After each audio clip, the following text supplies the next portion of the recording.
नमस्कार। खबर मध्य प्रदेश देख रहे हैं आप। मैं हूं आपके साथ संदीप निरंजन सरकार। उप मुख्यमंत्री विजय शर्मा ने छत्तीसगढ़ के गया जिले के मैनपुर थाना अंतर्गत कुल्हाड़ी घाट क्षेत्र में हुई मुठभेड़ पर बयान दिया है। डिप्टी सीएम विजय शर्मा ने कहा कि नक्सलियों के खिलाफ एक ऐतिहासिक और बहुत बड़ी सफलता है। इस मुठभेड़ में 14 नक्सली मारे गए हैं, जिनमें से 1 करोड़ के इनामी सीसी मेंबर नक्सली भी ढेर हुआ है। ये घटना नक्सल ऑपरेशन के इतिहास में पहली बार घटी है, जो सुरक्षा बलों की बड़ी उपलब्धि है।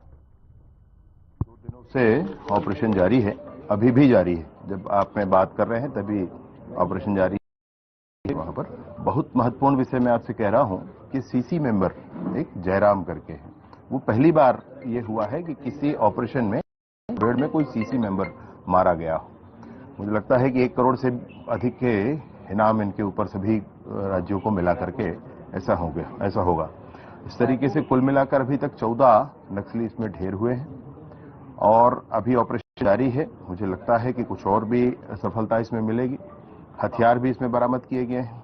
डीआरजी, सीआरपीएफ, कोबरा बटालियन और एसओजी जो ओडिशा का एक ग्रुप है, ये को मिलकर के ओडिशा बॉर्डर पर यह ऑपरेशन था।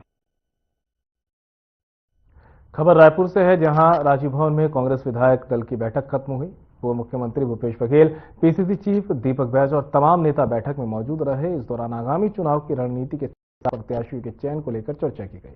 बैठक में शामिल हुए पीसीसी चीफ दीपक बैज ने कहा कि हमारे साथी लगातार चुनाव को लेकर अपने क्षेत्रों में बैठक कर रहे हैं। सभी विधायक साथियों ने प्रत्याशी को जीत दिलाने के लिए पूरी मेहनत करेंगे।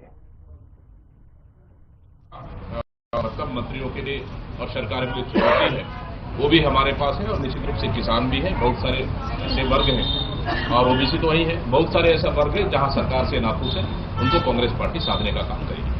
पूरे साल तो भारतीय जनता पार्टी सोते रहती, लेकिन जब जब चुनाव आता है तो उनको सिर्फ लालच देने का काम, कभी इसको बढ़ाने का काम, कभी तो उसको बढ़ाने का काम ये करती है। लेकिन जनता में जबरदस्त नाराजगी है और ये डबल इंजन सरकार की कार्यशैली को लेकर, और कहीं न कहीं इसका जवाब आने वाला नगरीय निकाय चुनाव और पंचायत चुनाव में इसको। नगरीय निकाय चुनाव की तारीखों के ऐलान के बाद अब राजनीतिक पार्टियां अपने अपने जीत के दावे कर रही है। इसको लेकर कांग्रेस में कल बड़ी बैठक आयोजित कर रही है, जिस पर चुनाव को लेकर रणनीति बनेगी। कांग्रेस मुख्यालय राजीव भवन में आज कांग्रेस प्रदेश अध्यक्ष दीपक बैज ने मीडिया से चर्चा की है। इस दौरान पीसीसी चीफ बैज ने बीजेपी सरकार पर नगरीय निकाय चुनाव को प्रभावित करने का आरोप भी लगाया है। इसको लेकर बैज ने निर्वाचन आयोग को पत्र लिखा है, जिसमें उन्होंने एक साथ काउंटिंग कराए जाने की मांग की है। भारतीय जनता पार्टी को अगर हार का डर नहीं सताता तो मुझे लगता है कि दिसंबर में चुनाव करा लिए। हार का डर किसे सता रहा है तो साफ साफ और स्पष्ट दिख रहा है। देखिए, हम ओबीसी आरक्षण पर राजनीति नहीं करना चाहते। हम ओबीसी आरक्षण पर ओबीसी समाज और ओबीसी वर्ग के लोगों का हक और अधिकार के लिए कांग्रेस पार्टी लड़ रही है। जो हक और अधिकार बाबा साहब भीमराव अंबेडकर के आरक्षण में दिया, इसलिए हम लगातार कहते आए कि हमको बाबा साहब भीमराव अंबेडकर के आरक्षण चाहिए, ना कि भारतीय जनता पार्टी का आरक्षण हमको चाहिए। ये हम लोगों ने साफ साफ किया। आप देखेंगे बिना आकलन के, क्या बस्तर में इन्होंने आकलन किया था? क्या इन्होंने सरगुजा आकलन किया था कि 5वीं अनुसूचित क्षेत्रों में फायदा होगा या नुकसान होगा? मैदानी क्षेत्रों में भी जितना फायदा होना था उतना हुआ नहीं। ओवर देखिए, जितना फायदा नहीं हुआ उससे ज्यादा नुकसान ओबीसी वर्ग को हुआ है। बहुत से जनपद जिला पंचायतों में जीरो है, ग्राम पंचायतों में जीरो है।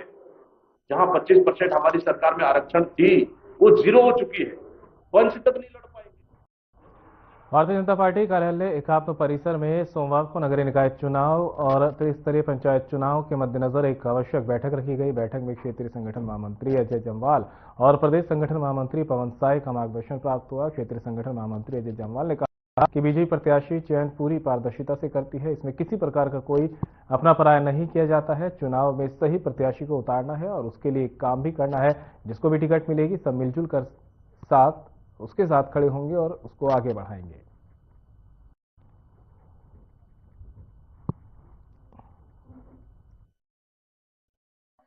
पूरी तरह से एक वर्षों में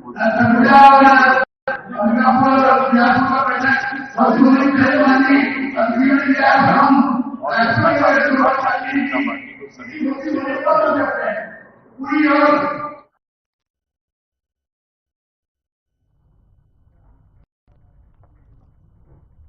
रायपुर पुलिस विभाग में बड़े पैमाने पर तबादले हुए। बता दें कि एसआई, एएसआई, प्रधान आरक्षकों और आरक्षकों को ट्रांसफर हुए हैं।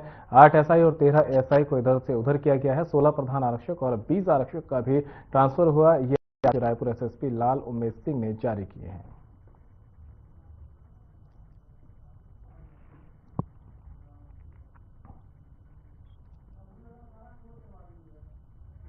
छत्तीसगढ़ के गरियाबंद में नक्सलियों के साथ मुठभेड़ बरकरार रही है। शुरुआती जानकारी के मुताबिक पिछले लगभग 36 घंटे से जंगल में नक्सलियों के साथ जवानों की मुठभेड़ हो रही है। अब तक कुल 14 नक्सलियों के मारे जाने की जानकारी मिली है। साथ ही भारी मात्रा में हथियार भी बरामद हुए हैं। बताया जा रहा है कि कल सुबह से कुल्हाड़ी घाट के भालूडिग्गी की पहाड़ियों पर सुरक्षा बलों और नक्सलियों के बीच मुठभेड़ जारी है।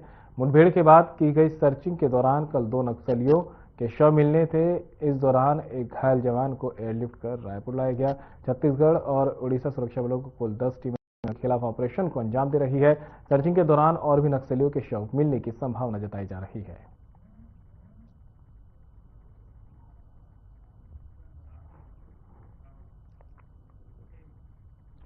कुमारी में हाल ही में एक सड़क देखने को मिला है, जहां दनिया मोड़ के समीप पिकअप ट्रक भिड़ंत हो गई। इस हादसे में 2 लोगों की मौत हो गई और 14 लोग घायल हो गए हैं। वहीं घटना की सूचना मिलते ही पूर्व मुख्यमंत्री भूपेश बघेल जिला अस्पताल दुर्ग और शंकराचार्य हॉस्पिटल दुर्ग पहुंचे। बताते चले कि भागवत कथा समापन के बाद क्षेत्र कुम्हारी पिकअप सवार लौट रहे थे।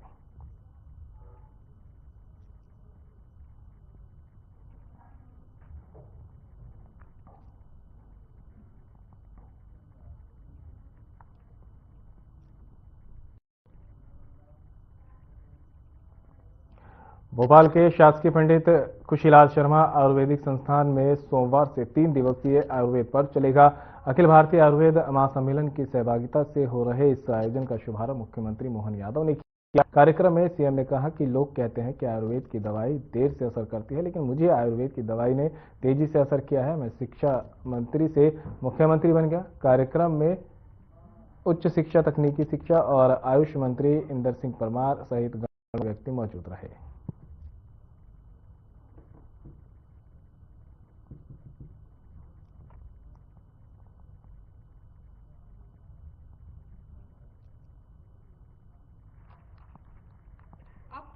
पूरे कार्यक्रम में शामिल होकर के अत्यंत आनंद आया। मध्य प्रदेश के अंदर सरकारी मेडिकल कॉलेज आयुर्वेदिक ओपन चल रहे हैं। राठौर, शासकीय स्वशासी अष्टांग आयुर्वेद महाविद्यालय इंदौर, डॉक्टर रविंद्र भाटी, डॉक्टर कीर्तिवाला तावड़े, शासकीय स्वशासी धनवंतरी आयुर्वेद महाविद्यालय।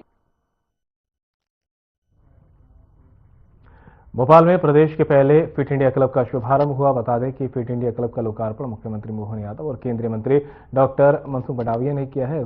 खेल मंत्री विश्वास कैलाश सारंग भी उपस्थित रहे। वहीं सीएम मोहन यादव ने जनता को संबोधित किया।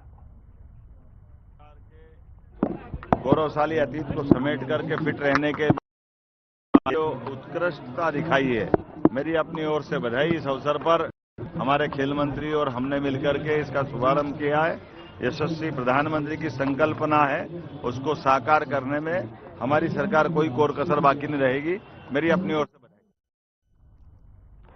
कोटवार संघ ने राज्यसभा सांसद विवेक कृष्ण तनखा से मुलाकात करते हुए अपनी पीड़ा बताई, जहां सांसद तनखा ने जानकारी देते हुए बताया कि पहले सरकार उन्हें यूनिफॉर्म, टॉर्च और डंडे के लिए रुपए देती थी, जिससे वे अपना उक्त सामान स्वयं से विक्रय कर लेते थे। बाद में सरकार ने रुपए देना बंद कर दिया। वहीं अब सामान को लेकर सरकार ने प्राइवेट एजेंसी को ठेका दिया है। पहले वे अपने हिसाब से सामान खरीद लेते थे, वहीं अब प्राइवेट एजेंसी उन्हें यूनिफॉर्म, टॉर्च और डंडे दे रही है।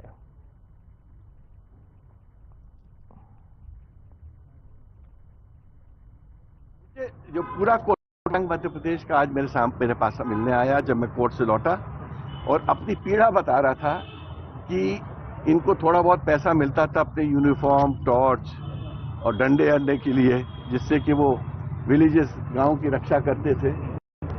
सरकार ने ये कह दिया पहले कि हमारे पास पैसा नहीं है, तो इसलिए तुमको अब ये सब दे नहीं सकते, और बाद में वही चीज खरीदने के लिए उन्होंने प्राइवेट एजेंसीज को नियुक्त कर दिया।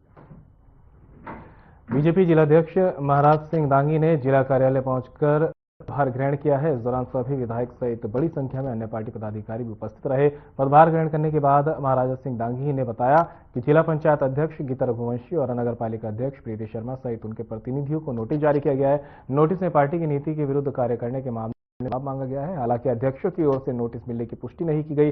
बता दें कि सीएम ने 15 जनवरी को आगमन से एक दिन पहले अध्यक्ष प्रतिनिधियों ने सोठिया में जलभराव की समस्या को लेकर पदयात्रा की थी। उसमें कांग्रेस के लोग भी शामिल रहे। इसे पार्टी ने गंभीरता से लिया है।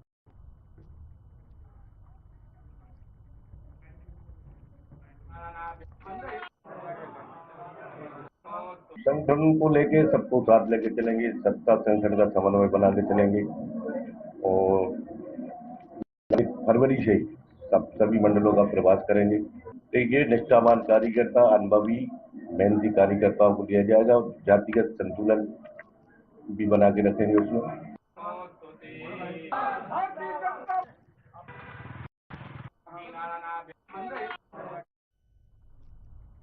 बरगी-ग्राम में कांग्रेस ने अहम बैठक का आयोजन किया, जिसमें मुख्य अतिथि के तौर पर ग्रामीण प्रभारी और विधायक ठाकुर रजनीश सिंह मौजूद रहे। बैठक में जिला ग्रामीण अध्यक्ष डॉक्टर नीलेश जैन, प्रदेश प्रतिनिधि मुकला, युवक कांग्रेस जिला अध्यक्ष चमन राय और अन्य वरिष्ठ नेता और कार्यकर्ता शामिल हुए। बैठक के दौरान कार्यकर्ताओं ने चुनाव के बाद संगठन में ठहराव की स्थिति पर चर्चा की। इसके अलावा बबुआ शुक्ला ने आगामी 27 जनवरी को महू में आयोजित जय बापू जय भीम जय संविधान कार्यक्रम में भागीदारी की अपील की है। वहीं डॉक्टर नीलेश जैन ने मंडलम, सेक्टर और बूथ स्तर पर संगठन को मजबूत करने का आह्वान किया।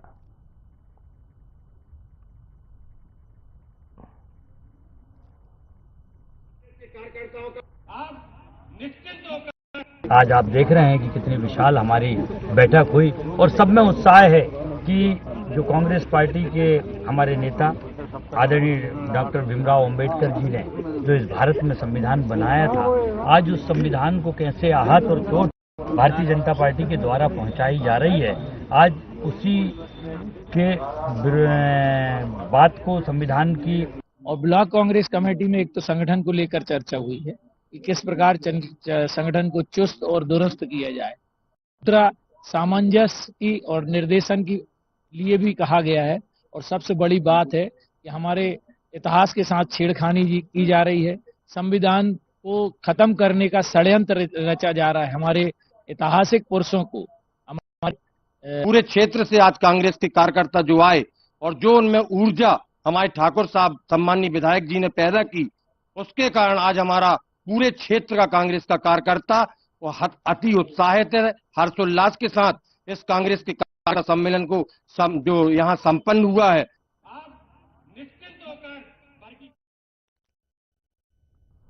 खबर भोपाल से है, जहां जीतू पटवारी के कांग्रेस में गुटबाजी के बयान पर मंत्री विश्वास सारंग ने निशाना साधा है। इस दौरान सारंग ने कहा कि पटवारी खेल की बात जुआ पर आ गई है। बता दें कि मध्य प्रदेश कांग्रेस अध्यक्ष पटवारी ने उमंग सिंगार के सामने ये बयान दिया था। साथ ही मंत्री विश्वास सारंग ने कहा कि राहुल गांधी अंबेडकर के प्रति कृतज्ञता ज्ञापित करें, लेकिन पहले अपने पूर्वजों द्वारा किए गए उनके अपमान के लिए माफी मांगे।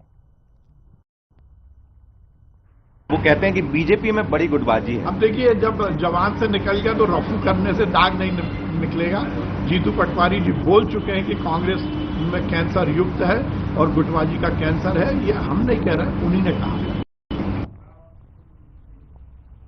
मध्य प्रदेश पेरेंट्स एसोसिएशन अब शिक्षा माफिया के विरोध में आर पार की लड़ाई के मूड में है, जिसके चलते एसोसिएशन के अध्यक्ष और अन्य कार्यकर्ता कलेक्ट्रेट गेट नंबर 1 पर आमरण अनशन पर बैठ गए और अभिभावकों के हित की बात को लेकर कार्रवाई की मांग करने लगे। बता दें कि जबलपुर पहला शहर है जहां शिक्षा माफिया के विरोध में अभी तक सबसे बड़ी कार्रवाई सामने आई थी, लेकिन समय के साथ कार्रवाई ठंडे बस्ते में जाती दिख रही है। वहीं इस संबंध में अपर कलेक्टर नाथुराम गौड़ ने पेरेंट्स एसोसिएशन के अध्यक्ष सचिन गुप्ता के साथ चर्चा की है और कार्रवाई चल रही है। बाकी प्रदर्शन के लिए सभी स्वतंत्र हैं, वे अपना स्थान परिवर्तित कर लें, क्योंकि परिसर में प्रदर्शन किया जाना सही नहीं।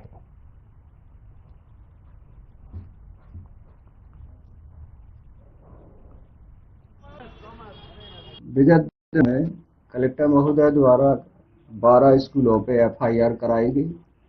एफआईआर कराने के बाद इनको जो उनके द्वारा अवैध राशि जो अभिभावकों से ले गई थी प्राइवेट स्कूल वालों को, उनके 28 स्कूल 12 स्कूल जिन पे एफआईआर हुई वो और इसके अतिरिक्त मिला के 28 स्कूलों के राशि वापसी का भी आदेश जो है कलेक्टर महोदय द्वारा भी कराया गया है, जिसमें 226 करोड़ रुपए वापसी के आदेश जारी हुए हैं।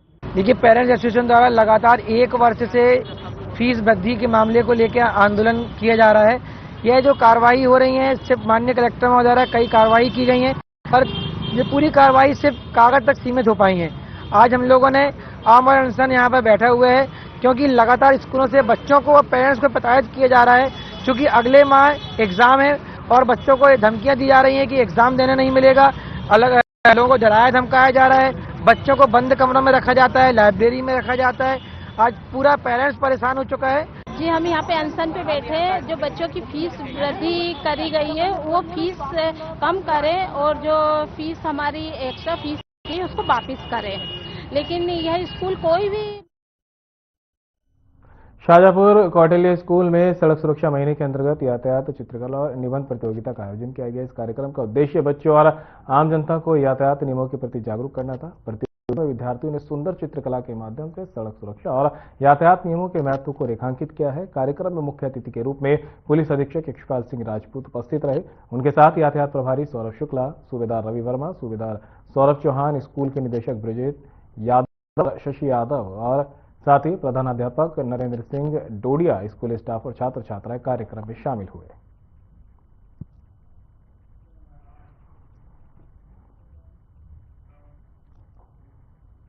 खबर भोपाल से है, जहां कलेक्टर कार्यालय में चल रही जनसुनवाई में युवक पहुंचा, जहां उस युवक ने 4 पहिया वाहन को आग के हवाले कर दिया। युवक काम नहीं होने से काफी परेशान हो गया था और खुद को भी आग के हवाले करना चाहता था। मौके से पहुंची पुलिस युवक को थाने ले गई, वहीं फायर ब्रिगेड टीम पहुंची और उसने आग को काबू किया है। पूरा मामला जमीनी विवाद का बताया जा रहा है। इस पूरे मामले में जानकारी देते हुए कलेक्टर ने कहा, पीड़ित युवक के मामले की जांच की जाएगी।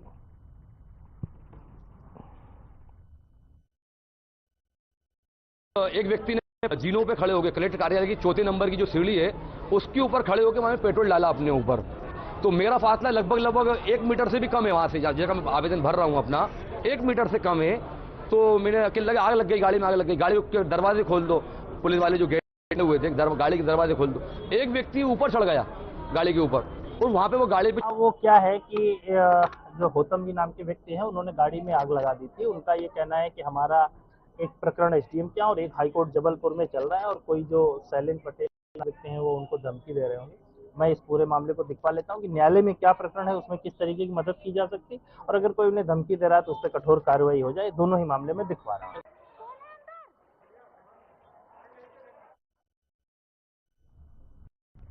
राजधानी भोपाल से एक हैरान करने वाला मामला सामने आया है। यहाँ एक बच्ची के साथ दरिंदगी की गई है। मासूम की उम्र सिर्फ 7 साल है। आरोप है कि नाबालिग बच्ची के साथ उसी के चाचा ने दरिंदगी की। बताया जा रहा है कि आरोपी बच्ची को बहाने से घर से लेकर निकला, फिर उसके साथ गलत हरकत करने लगा।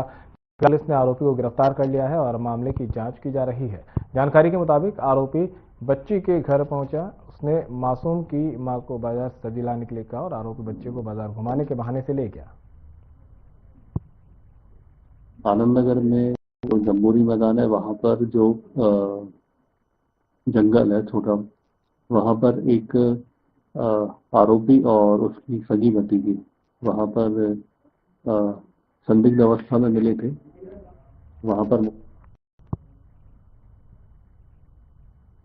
भिंड जिले के गोहद तहसील में पदस्थ बाबू नवल किशोर गौड़ ने एक महिला के साथ मारपीट कर उसे घायल कर दिया है, जिसका वीडियो सोशल मीडिया पर वायरल हो रहा है।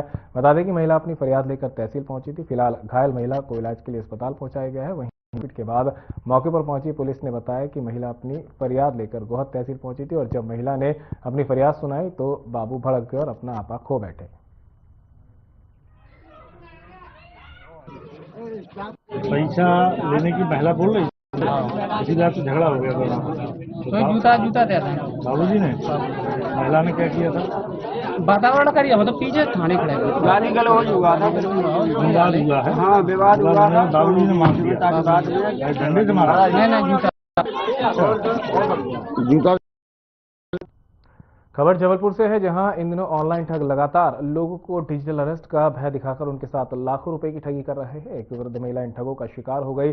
भय और डर के कारण उसने 35 लाख रुपए ठगों को ऑनलाइन ट्रांसफर कर रही और रुपए की मांग पर वृद्धा को उनके साथ हुई ठगी का एहसास हुआ। जहां वृद्धा ने उसकी रिपोर्ट रांची थाने में दर्ज कराई है, वहीं से मामले की जानकारी देते हुए एसपी संपत उपाध्याय ने बताया कि रांची के रक्षा नगर में रहने वाली वृद्धा कुसुमलता के पास वीडियो कॉल आया, जिसमें महिला ठगी की घटना को अंजाम दिया। बुजुर्ग महिला के ठगी का शिकार हुई हैं। इसमें जो डिजिटल अरेस्ट जैसे प्रकरण आ रहे थे, उसी से मिलता जुलता प्रकरण है, जिसमें महिला को यह बात का बताया गया कि उनका क्रेडिट कार्ड मनी लॉन्ड्रिंग में उपयोग हुआ है और लगातार व्हाट्सएप पे फोन किया गया, वीडियो कॉल किया गया और एक उनको पूरा ऐसा नॉर्थ झारखंड के वार्ड 10 में आम आदमी पार्टी ने सघन डोर टू डोर प्रचार चलाया है। इस दौरान पार्टी कार्यकर्ताओं ने घर घर जाकर जनता से संवाद किया और झाड़ू का समर्थन करने की अपील की है। वहीं पार्टी के पदाधिकारियों का कहना है कि जनता इस बार बदलाव के मूड में है और झाड़ू के प्रतीक को चुनने का मन बना चुकी है।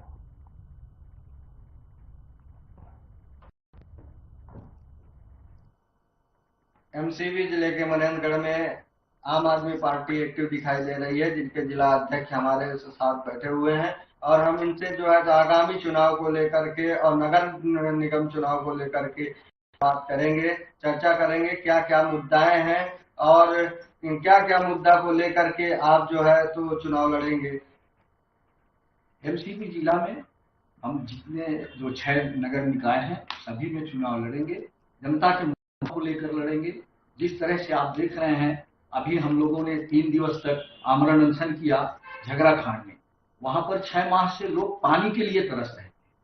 हमने वहां पर आमरण अनशन किया और अपनी बातों को अपने मंच पर रखते हुए जिस तरह से जनता को वहां परेशानी थी उसको जो है प्रशासन तक पहुंचाया और प्रशासन ने 3 दिवस के अंदर 6 माह से पंप बैठा हुआ था जो उसको चालू किया और वहां पर लोगों को पानी मिल है।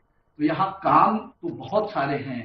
आप देखिए साफ सफाई की दुर्गति देखिए, लोगों को आप देखिए कि यहाँ पर खेल के मैदान बने हैं, उन मैदानों में झाड़ी मिलेंगे आपको, कहीं भी लोग वहां पर खेलने का कोई साधन नहीं है, कोई संसाधन नहीं है। ये जो जरूरी मुद्दे हैं, जो लोगों के मूलभूत चीजें हैं, बिजली की बात कर लें, स्वास्थ्य विभाग की बात कर लें, शिक्षा में किस तरह से बदहाली है, सारे नगर निकायों में आप देख लीजिए। तो इन सब मुद्दों को लेकर हम जनता के बीच जाएंगे और जनता हमें आशीर्वाद देगी।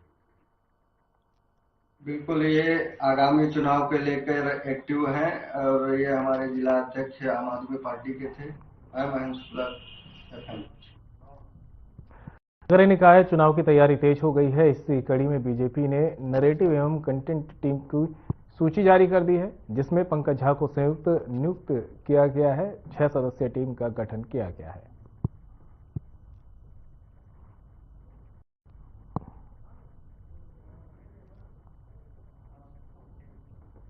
और फिलहाल बुलेटिन मेरे साथ इतना ही। दीजिए इजाजत, नमस्कार।